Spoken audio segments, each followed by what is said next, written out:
Hello and welcome back to another episode of Criminality hosted by me, Brittany. And so if you've been here for a little bit, then you know that this is a new name for my podcast. Originally, the name was Coffee with Crime Podcast, but I've talked about it either in the last episode or the episode before that, I can't remember, about changing the name because I had seen a couple other podcasts actually with pretty similar names. And so I figured I should pull the trigger and change the name. And this is one that I have been sitting on for quite some time. I am really excited about the name change. I think it's a really fun play on words, you know, with the spelling being T-E-A as in like the tea, because everything you see here and everything on this channel, we are sitting down and chatting about true crime and just current events in the news. The format of this podcast or this channel is really just one where hopefully it feels like we're just sitting down a couple of friends talking about true crime. All right, but today's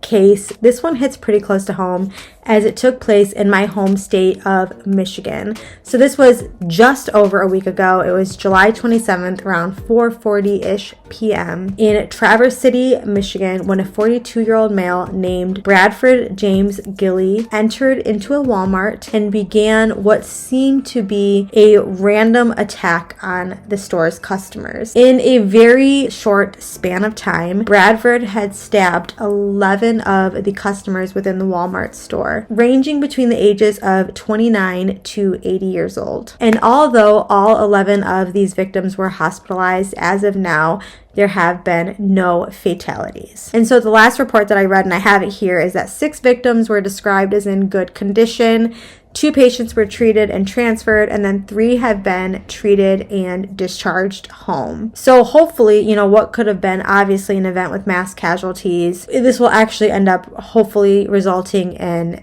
0 deaths or fatalities. Who knows though what could have happened on that day had Bradford not been subdued by a couple of other shoppers within the store. So there was actually a video that went viral on TikTok showing the complete chaos that was the scene and how there were common day heroes, just regular shoppers at Walmart, that actually stepped in and stopped Bradford from hurting anyone else. Drop the knife! Drop it! Drop it! Come here!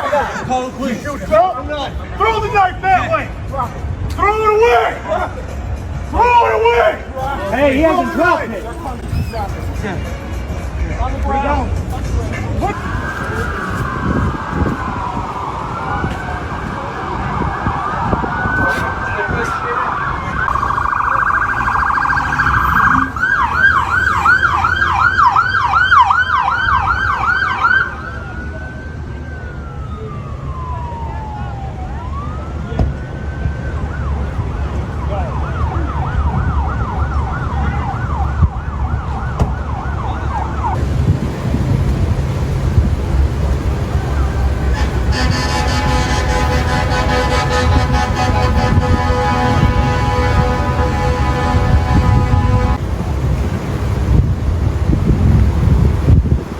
While others were running from the scene, these men stepped in and ran towards danger. So there's Matt Kolakowski and then Chris O'Brien. So it's these 2 men that actually sat down for an interview to go over and recount the details of what happened. We seen the Walmart employee running up the center aisle in the back behind the checkouts yelling, "He's got a knife, he's got a knife." Right when I came to the exit of going outside, I just noticed him stab a woman in the took his left hand and he just ran by her elderly lady and stabbed her right in the back, like lower side of the ribs here on the right side. Fell down and he tried to get up and come at me, and then another guy with a cart hit him from the left side, and I tried to hit him, and then we just kept pushing him back towards like the little cement area where the light pole's at.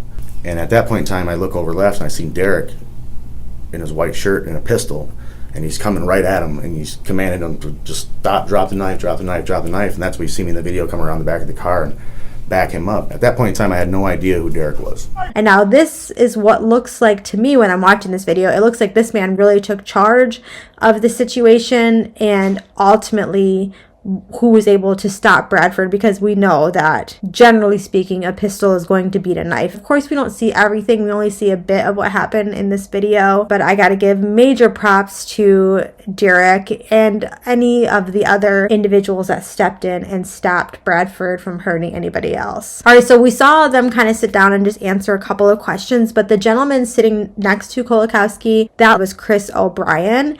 And he says that he was the man actually behind the camera, the one that filmed that video that went viral that we just took a look at. And he says that he's not typically the type of person to break out a camera and film things, but he was so convinced that they were going to have to kill Bradford out of self-defense that he thought it would make sense and would benefit them to have video evidence that they were actually acting in self-defense. And so that's why we even have the footage that we do. But really, like I said, this event could have turned out so much worse than it did. And I don't want to minimize what did happen and the victims and what they did go through, but considering what we know from recent crimes, the damage that can happen from knives, this could have really turned out to be horrible, and we could have had a lot of fatalities. So thank God that the people were there, the men were there to step in, and thank God that everybody was able to be treated in the hospital, and seemingly they seem to be recovering quite well. And now look, I know that what Bradford did is absolutely awful, but there is absolutely more to this story, as there generally is. There's typically more to the story, and in this case there definitely is a lot more beneath the surface. So yes, this is a true crime story of a mass stabbing, but just as much, if not more, this is a cautionary tale of when mental illness goes unchecked and undertreated. The story of Bradford Gille is a very sad one. So Bradford's brother, Shane Gille, actually took to an interview, and I'll show a little bit here.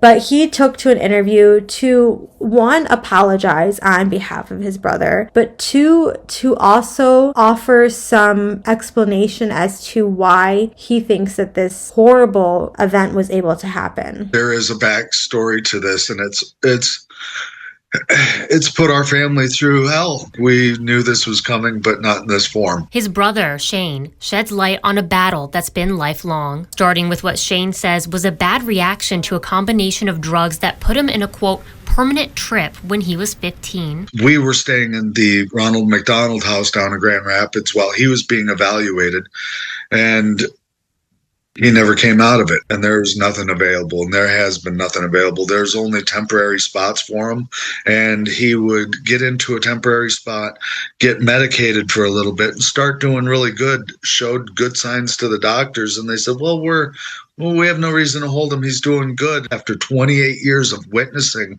his ups and downs and his disconnection to reality, and talking about whether it be alien abductions or, chickens being spayed or neutered or something like that, like, what are you talking about, man? This is a true insanity case. This has just gone on so far and so long that, like I said, you can't throw any more flags. You can't wave any more signals. You can't make any more smoke signals. Like, there's been fire here for so long. To the families that have all been involved, and the witnesses and everything, again, a big apology from my heart. All I can say is we've tried to get this under wraps for a very, very long time, and we've just been ignored. And so after I saw this interview with Shane Gille, Bradford's brother, I decided to do a little bit of a deep dive into Shane's social media and see if he had anything, and I found his Facebook. And on his Facebook, he had actually shared a post from seemingly a friend from his younger years. I think it's really worth talking about this post because it offers a lot of insight into who Bradford is and how he got to where he is now. So in the post, she talks about the events surrounding Bradford, but she refers to him as BJ. And she says how sad she is not only about what happened on July 27th, but she's also sad for BJ. So she talks about how many years ago she also was friends with BJ and how he had transferred to her school in the 4th grade from California, and basically how all of the girls had a crush on him. She also talks about how in high school they had a friend group and they would often leave campus for lunch back when that was like a thing and you could leave campus. And she says a lot of times when this friend group would leave, they would get into, trouble. Their trouble would involve drinking alcohol, smoking cigarettes, and even smoking green. And so this is supposedly how BJ learned that he had actually had an allergy to green. Still, though, he was young and he would continue to try and smoke. So then, as the post goes on, she writes about how on another day, BJ went out with some of their friends, and she put friends very intentionally in quotes. And she writes that how they all clam baked. So if you're not familiar with what clam baking is, it's when you shut all the windows when you're smoking to essentially increase the effects of the green. So in the story, supposedly BJ leaves on lunch and they all go and they're smoking green and they clam bake. And she writes in the post that there was actually other stronger drugs involved as well. And she writes how then those quote friends actually locked BJ in the car and they went back to school, just giggling and carrying on with their day and talking about how they basically just pulled a prank on BJ. Now the reality was it wasn't funny. BJ had actually gotten so messed up or altered from the drugs that he was unable to get out of the car. And not only did he not return to school that day, but he did not return home that evening either. And he didn't even come to school the following day. And so then everybody starts talking, where's BJ? There's talk of BJ's parents. They're out looking for him. And so one of the kids that was part of the prank went down to the office and confessed what had happened and what they had done. And so they actually found BJ still in that car.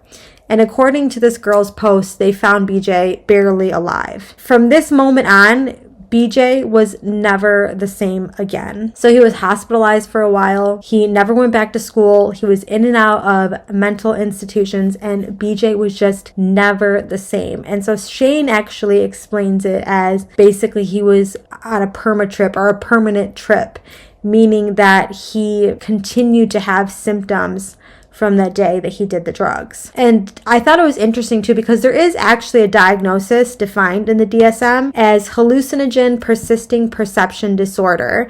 And so this is characterized by a spontaneous recurrence of perceptual or visual disturbances which are reminiscent of those generated while a subject was intoxicated with hallucinogens. And now part of the diagnostic criteria for this mental disorder is also ruling out any other mental disorders, for example, schizophrenia. That's part of diagnosing this hallucinogenic persisting perception disorder, making sure that it's not something else going on, not some medical problem, not some intoxication, not some other mental health disorder. And so actually, from what I've read, is BJ at this time or around this time was actually given a diagnosis of schizophrenia instead. But is it truly a diagnosis of schizophrenia? Is he experiencing persistent hallucinations? Is it a combination of the both of them? Obviously, from our standpoint, you can't diagnose through a video this way. But just hearing this story and hearing the details and what Bradford went through, from the sounds of it, if everything is true, of course this is all alleged, Bradford was never the same after taking all of those drugs. And not only was Bradford never the same mentally, from there on out he had multiple run-ins with the law. For example, BJ had multiple arrests for criminal mischief, drug offenses, vandalism,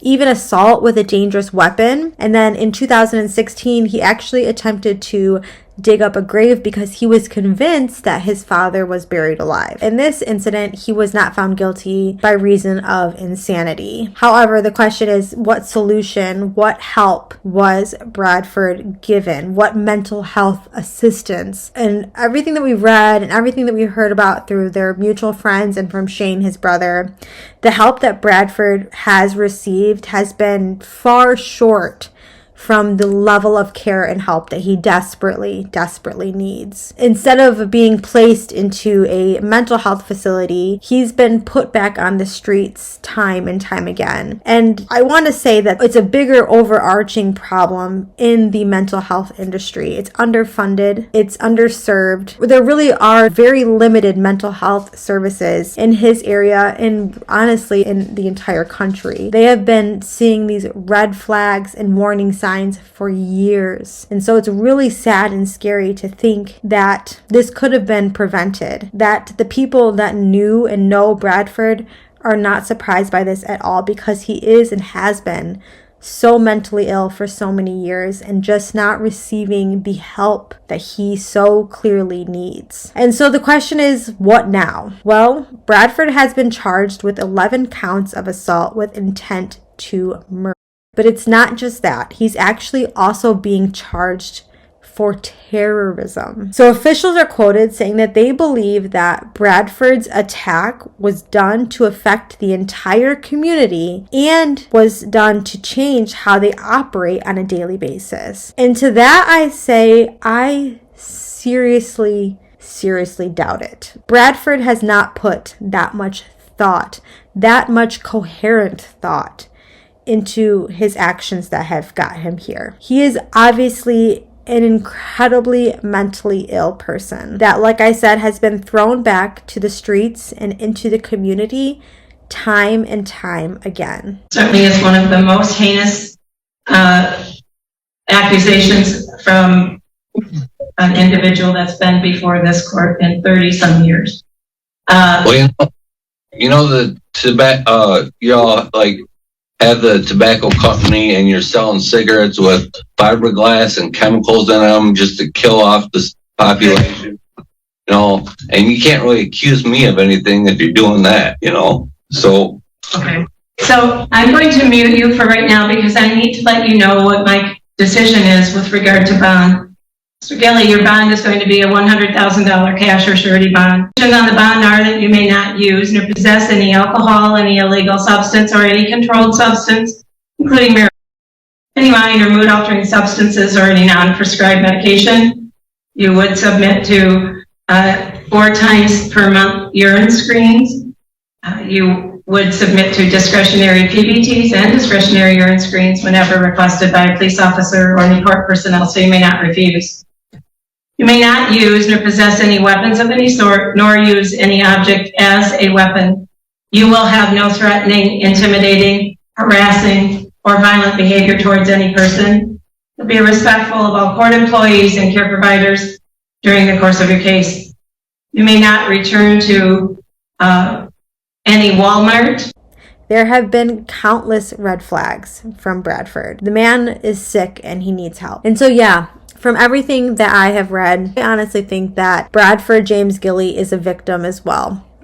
I don't doubt that he is dangerous and should not be roaming free in the community. Absolutely not. Unfortunately, he is a product of horrible circumstances and a product of mental illness. And he is dangerous, but I don't think he's a terrorist. And I do think that he's a victim, and I think that he needs a lot of help. And I also feel really sad for his family too, because it sounds like they've been dealing with this for years and years, and they've tried, but the resources are just incredibly limited. But you'll have to let me know what you guys think. I'll be interested to see what comes of this. Hopefully the charge of terrorism doesn't stick. Hopefully he can get some mental help. I can't see how well he will do just in a general population in a prison. He is just so clearly not with it. Even when we saw that little bit from the sentencing and they're talking about the stipulations with his bond, he's just not making any type of logical sense. Maybe they can properly medicate him. Maybe they can get him some help and he can at least function away from society better than he is now. Hopefully, right? I guess that's at this point the best case scenario. That and that everybody that was in the Walmart attacks makes a full recovery. But otherwise, I think that's going to be it for today's video. You guys will have to let me know what you think about this. It's actually pretty sad all around. Thankfully, like I said, there are no fatalities, but still it's just kind of a sad story. But yeah, let me know. Other than that, don't forget to subscribe. I really appreciate it. And as always, stay curious. Talk to you guys soon.